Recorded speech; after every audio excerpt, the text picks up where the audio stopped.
Do you ever feel like your life is lacking purpose, or maybe there's just something missing? Well, last weekend I was reminded of the pathway to purpose via a great movie.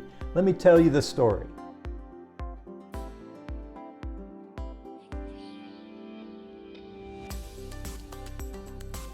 Well, hello again, everyone. My name is Jim White, and I'm an author, coach, and the founder of the Family Enrichment Academy. And last weekend, my wife and I, we watched a movie that reminded me of this pathway to purpose. Now, I wanted to share that story with you. Now, before we go there, though, I did want to let you know that if you're a parent, I have a free resource for you. It's my top 10 parenting tips. And you can go to our website, FamilyEnrichmentAcademy.com, and download that free resource. So let's go back to my story. Well, this all started as I was viewing some social media the week prior. What I noticed was there was a lot of posts showing up around cross-country seasons coming to an end, both junior high and high school. You know, this is the time of year where those big meets are happening, and again, parents were posting these pictures, and it reminded me of a movie I had seen before called McFarland, USA. And this movie was about a down-and-out high school coach that led a small-town cross-country team to the high school state championship in the state of California. And so that's the story that I wanted to share. So let me just give you kind of a high-level review of or overview of the movie. So it starts off, the coach's name is Jim White. Now, full acknowledgement, I realize that's my name as well, but we're not talking about me. This particular person, it's a coach, his name was Jim White, and I should say this is based on a true story as well. Well, it starts off, he is fired from a kind of a prominent high school football program. What happened was he got frustrated with his team's lack of effort and discipline, and he had an angry outburst, and that caused the firing. Well, we quickly learned that this was not the first time this had happened. He had had these angry outbursts before. Consequently, when he went to look for that next job, he was having a lot of problems finding a school system that was willing to take him on, given his history.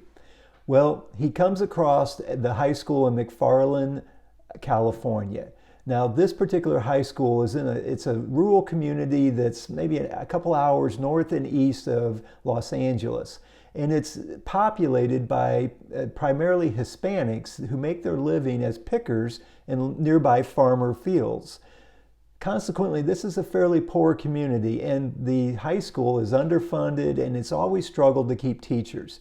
So basically, they would take just about anybody. So Coach White, he ends up accepting this job, and he moves his wife and his two daughters to McFarland.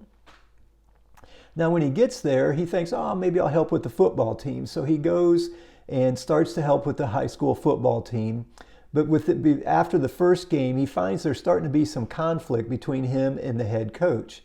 And not wanting to repeat this pattern that he's had, he decides I probably ought to back away from that. So he's just focused on his teaching role there within the school. Well, one day as he's driving home, he notices one of his students running. And I'm not just talking about jogging, this kid is flying. And so he pulls alongside him, he says, "Where are you going in such a hurry?" And the young boy, he tells him, "Well, I'm going to the fields to pick." Well, it turns out that he quickly learns that most of his students do this. They get up early in the morning before school, they go and they pick with their families or their parents, and then they go back after school and back into those fields and work some more. Well, after watching this young boy run a few times, a few more days, Coach White gets an idea. So he goes to the principal of the high school and he asks if it would be okay if he forms a cross-country team. What he had noticed was, and he had timed this young boy, he said he's running as fast as some of the fastest runners in the state. And so he saw this as an opportunity for that boy to be able to showcase that talent of his. Well, the school agreed, so he forms a cross-country team. Now, it's a little bit of an effort trying to recruit kids to have a complete team, but eventually he gets there. And this is where his journey towards purpose really starts.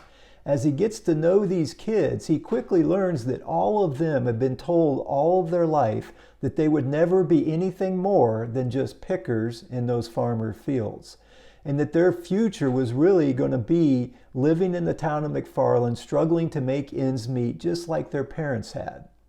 Well, Coach White, he sees more than that for these kids. And he shares that dream with them, and then he commits to empowering them to be their absolute best. One thing, he sees cross country as a way for them to realize that they are more than just pickers. They can compete with other kids around the state and be considered equals. And he also realizes that cross country could also be an avenue into higher education, which is something none of these kids had even considered prior to that. Well, to the surprise of everyone, this particular team, as I mentioned earlier on, goes on to win that high school state championship in the very first year. And most of the members of that team, as a result of that, end up having an opportunity to run at the college level and are able to acquire degrees at those universities. And they were the first person within any of their families to do that. Well, at the end of the movie, Coach White is actually offered a job at another school to be a cross-country coach after just 1 year there at McFarland. But he had found his calling, and that was where I wanted to start this, his purpose, and it was to serve those kids at McFarland and to help them create a better future for themselves and to empower them to be their absolute best. That was what filled him up. That was his purpose and his calling. And so he turned down that other job so that he could stay in McFarland. And actually, over the next several years, McFarland won multiple high school state cross-country championships. And he was able to inspire and empower a lot of different kids over those years. So this story is a great example of that pathway to purpose. You'll find purpose in the service of others. I know that whenever I feel like I'm able to serve others and I put myself in that position, that's when I feel that strongest sense of purpose.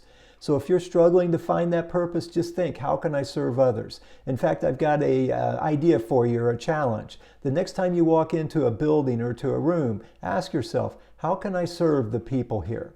You may find this simple shift in perspective is very, very powerful when it comes to bringing that sense of purpose for you. Well, before we sign off, I want to remind you I do have those top 10 parenting tips for all you parents out there, so be sure to go to the website and check that out. As always, it's truly an honor to be able to serve and support you as you move along your parenting journey or just your journey in life. It really is an honor. Until next time, remember, a change in perspective changes everything.